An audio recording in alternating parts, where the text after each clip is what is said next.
বৌদি, ও বৌদি, তাড়াতাড়ি এসো, দেখো এখানে কত কই মাছ লাফাচ্ছে, একটা চুপড়ি নিয়ে আসবে, তাড়াতাড়ি এসো। ও বৌদি, কোথায় গেলে গো? আরে আরে করিস কি, বৃষ্টি পড়ছে, উঠে আয় বলছি। শুধু শুধু জলেতে ভিজে ঠান্ডা লাগিয়ে তারপর জ্বর সর্দি বাঁধাবি নাকি? বৌদি দেখো কত কই মাছ উঠানে, তাড়াতাড়ি একটা চুপড়ি আনো না। কই মাছ? দাঁড়া আনছি। তারা দুজনে বেশ বড় বড় অনেকগুলো কই মাছ কুড়োলো। মাছগুলো কিন্তু খুব বড়, বলো বৌদি? হ্যাঁ রে। কাদের পুকুর থেকে উঠে এলো কি জানি, এই এত ভারী বৃষ্টিতে যদিও কোনো পুকুরে এই মাছ থাকতে পারবে না, জলের স্রোত ধরে এদেরকে সেই উঠে আসতেই হবে। আমাদের ওই ডোবা থেকেই মনে হয় উঠে এসেছে। ওতে অনেক কই মাছ ছিল কদিন ধরে দেখছি। দেখ মাছগুলোর পেটে পুরো ডিমে ভর্তি। খুব স্বাদ হবে কিন্তু মাছগুলোর, বল? গো বৌদি, ঠিক বলেছ। মিনতি, শুনেছিস ওপাড়ার বসেকদের বাড়িতে সন্ধেবেলা নাকি যাত্রা হবে? শহর থেকে নাকি যাত্রার দল আসছে, খুব নাকি নামডাক করা যাত্রার দলটার। তাই নাকি গো? হ্যাঁ রে, তবে আর বলছি কি, যাবি নাকি ও বেলা? যাবে, কিন্তু সন্ধ্যাবেলা যাত্রা শুরু হলে ফিরতে ফিরতে তো রাত হয়ে যাবে অনেক, দাদা শুনলেই বকবে। থাক, বাদ দাও। কে আমার এলেন গো, বকবে? কেউ কিচ্ছু জানতে পারবে না রে। বিকেল বিকেল রান্না করে দুজনে চলে যাব, খুব বেশি রাত হবে না। আর রাত হলেই বা কি, আমাদের কি কোনো শখ সাধ থাকতে পারে না নাকি? মেয়ে বলে সারা জীবন খালি ওই রান্নাঘরের মধ্যেই কি জীবনটা কাটাবো নাকি? কই, ছেলেরা তো ঘরে বাইরে করে, কই আমরা তো তাদের কোনো বাধা দিই না, শুধু আমরা গেলেই দোষ নাকি? তুমি ভুল বুঝছো আমার দাদাকে, কিন্তু অন্য ছেলেদের মতো নয় সে। নিজের দাদা বলে বলছি না, সে সত্যিই অন্যদের মতো নয় গো। তার কোনো বাজে সঙ্গ নেই, বাজে দোষ নেই। বাইরে যায় তো শুধু কাজের জন্য, আর কাজের জন্য বাইরে যাওয়া আমাদের যাত্রা শুনতে যাওয়া কি এক বিষয় হলো, বলো বৌদি?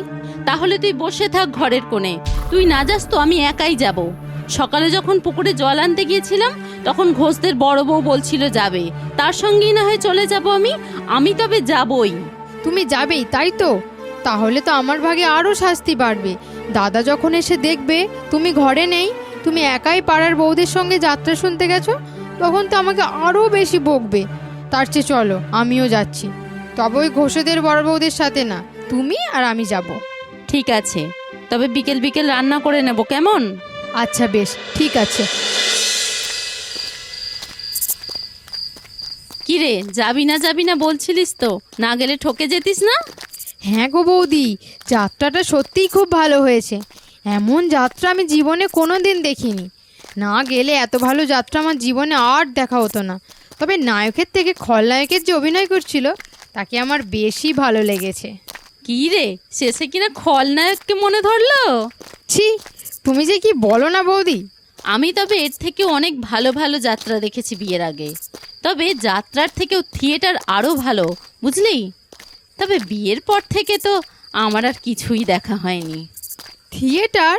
থিয়েটার আবার কি জিনিস বৌদি? সে এক জিনিস, না দেখলে বুঝতে পারবি না। ওসব বলে বোঝানো যায় না। এই গ্রামগঞ্জে তো ওসব বেশি হয় না, হলে তোকে দেখাতাম। ওসব বেশি শহরের ভদ্র লোকেরা দেখে। তুমি তাহলে বিয়ের আগে অনেক দেখেছো তো? তা দেখতাম বই কি, খুব দেখতাম। প্রতি সপ্তাহে দেখতে যেতাম বাবার সঙ্গে। সে এক দিন ছিল বটে। আর যবে থেকে এই গণ্ডগ্রামে তোর দাদার সঙ্গে বিয়ে হলো, তবে থেকে আমার জীবনটা শেষ হয়ে গেল। আমার কোনো শখই আর পূরণ হলো না। তুমি তোমার এই এত সুন্দর জীবনকে নিয়েও আক্ষেপ করছো বৌদি? ভগবান তো তোমাকে সব দিয়েছে, তাহলে আমার দিকটা একবার দেখো। আমার তো শুরুতেই সব শেষ। কি পেলাম এই জীবনে?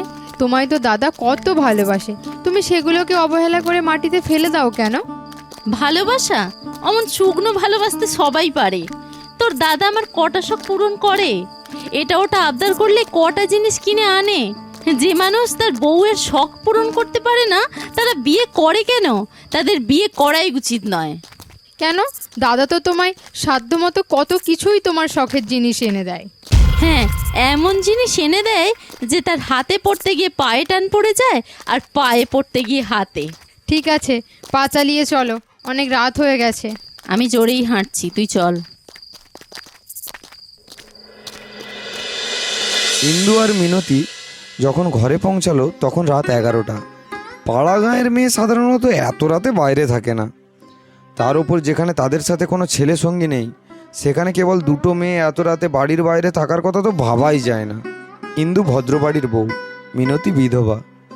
লোকে ইনিয়ে বিনিয়ে একটা মিথ্যে বদনাম রটাতে কতক্ষণ? পাড়ার লোকের কার মনে কি আছে তা তো বলা যায় না। বিদুশেখর কাজ থেকে বাড়ি ফিরেছে তা সন্ধ্যা হওয়ার আগে। তারপর থেকেই সে তার বউ আর বোনকে বাড়িতে না দেখতে পেয়ে সারা বাড়ি হুন্নে হয়ে খুঁজে পায়নি। এখন সে রাগে অভিমানে চুপচাপ বিছানায় বসে আছে। ঘড়িতে যখন 11:30, তখন দরজার সামনে দাঁড়ালো মিনতি আর ইন্দু। বোন, তোরা কোথায় গিয়েছিলিস? জানিস আমি তোদেরকে সারা বাড়ি, ঘাট, পুকুর সব জায়গায় খুঁজেছি, কোথাও দেখতে পাইনি। তোরা কোথায় ছিলিস এতক্ষণ? ওই শুরু হলো নাটক।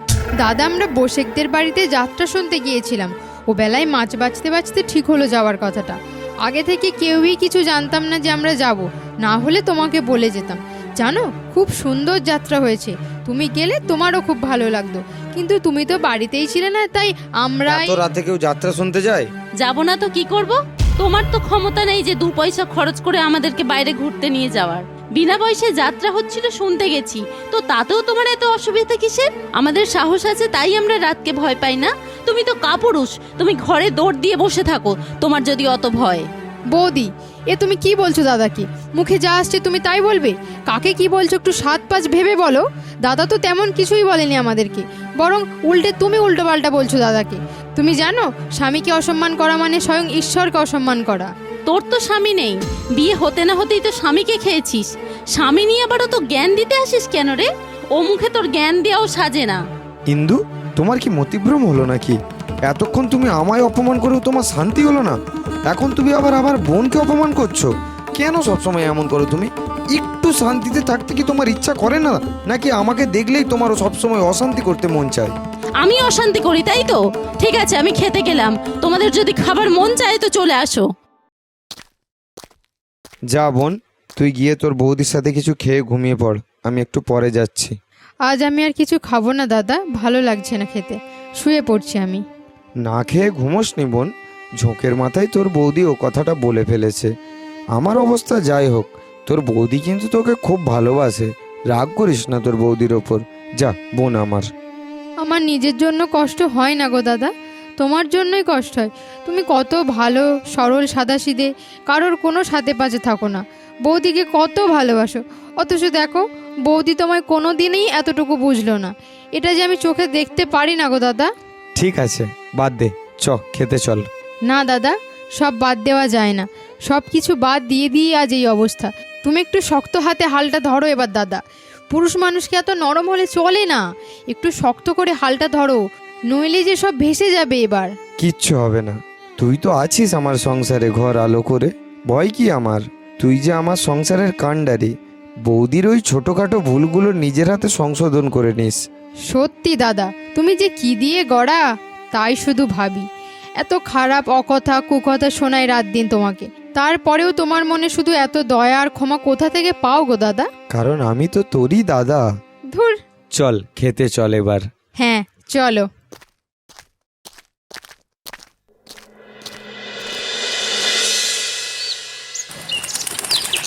আচ্ছা মিনতি, একটা কথা বলবো?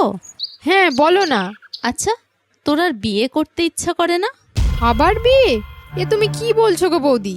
বিয়ে তো মেয়েদের একবারই হয়। কে বলেছে মেয়েদের একবারই বিয়ে হয়? স্বামী মরে যাওয়া মানে কি জীবন শেষ হয়ে যাওয়া নাকি?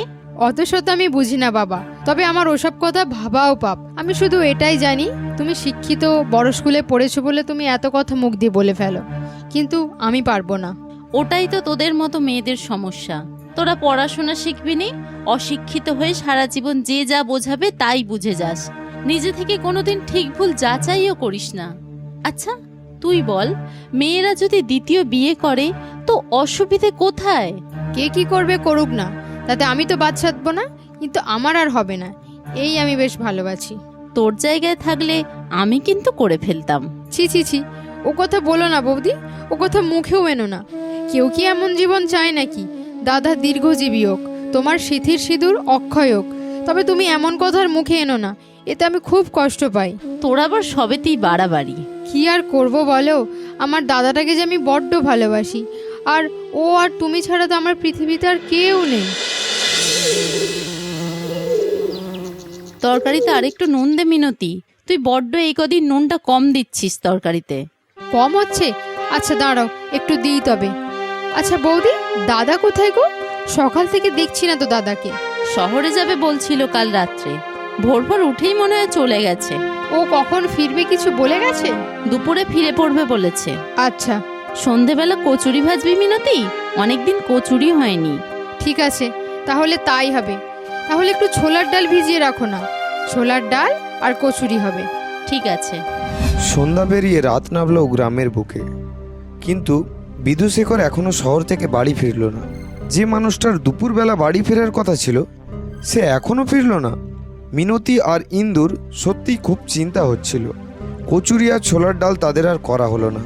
চুপ করে রাস্তার দিকে চেয়ে বসে রইল তারা দুজনে। এত রাত হয়ে গেল, এখনো কেন দাদা আসছে না বৌদি? তোমাকে কিছু বলে গিয়েছিল যে রাত হবে? না না, বলে তো গেল দুপুরবেলা আসবে। আচ্ছা, তোর দাদার আবার কোনো বিপদ আপদ হলো না তো? না না বৌদি, তুমি ও কথা মুখে এনো না। দাদার কিচ্ছু হবে না, দাদা ঠিক ফিরে আসবে, তুমি দেখো। আচ্ছা মিনতি, আমার উপর রাগ করে তোর দাদা আবার চলে গেল না তো কোথাও? আমি যে তাকে বড্ড যাইতাই করে কথা বলি। তুমি যে তাকে যা তা কথা বলো এটা তো সত্যি, কিন্তু সেই জন্য সে যে রাগ করে বাড়ি ছেড়ে চলে যাবে এটা মনে হয় না। এমন অবিবেচকের মতো কাজ দাদা করতে পারে না। আমি তো তাকে চিনি বৌদি, সে তোমাকে আর আমাকে ভাসিয়ে দিয়ে কোথাও চলে যেতে পারে না। কিন্তু বৌদি, তোমার ভুল ভাঙলো যখন, তখন সে বিপদের মুখে। হ্যাঁ, আমার ভুল ভেঙেছে, আমার ভুল ভেঙেছে।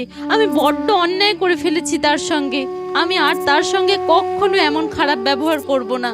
সে যদি আমার কাছে এসে এখন দাঁড়ায়, আমি তার কাছে বারবার করে ক্ষমা চাইবো। কিন্তু সে কখন আসবে মিনতি?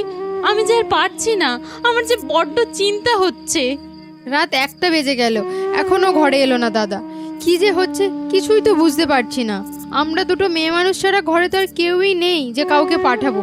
পাড়ার লোককে এই রাত দুপুরে কোথায় কাকে দিয়ে খুঁজতে পাঠাবো? শহরই বা চেনে কজন? না, আমি যাব তাকে খুঁজতে। আমার তো শহরে বাপের বাড়ি, আমি তো কিছুটা হলেও চিনি পথঘাট। আমি যাব তাকে খুঁজতে। তুমি কি পাগল হলে বৌদি? এই অন্ধকারে রাতের বেলায় তুমি একলা মেয়ে মানুষ একা যাবে? একদম নয়, সেটা তাহলে আর একটা বিপদ হবে। তাহলে কি করব? চুপ করে অপেক্ষা করা ছাড়া আমাদের আর কোনো উপায় নেই বৌদি। সকাল হোক, তারপর না হয় তুমি যেও খুঁজতে।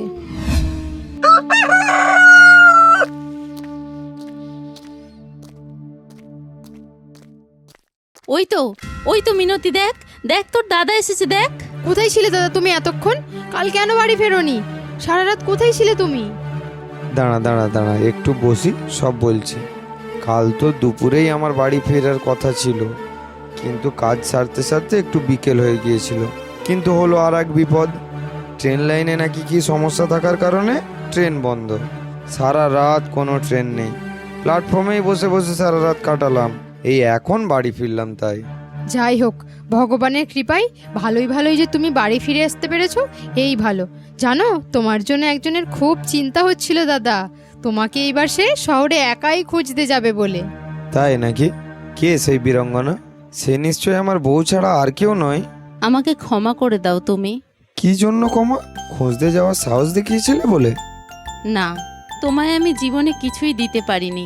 শুধু প্রতি মুহূর্তে তোমাকে অপমানই করে গেছি, তোমাকে লাঞ্ছনা করেছি প্রতিদিন। আমাকে তুমি ক্ষমা করে দাও। কাল আমি আমার ভুল বুঝলাম।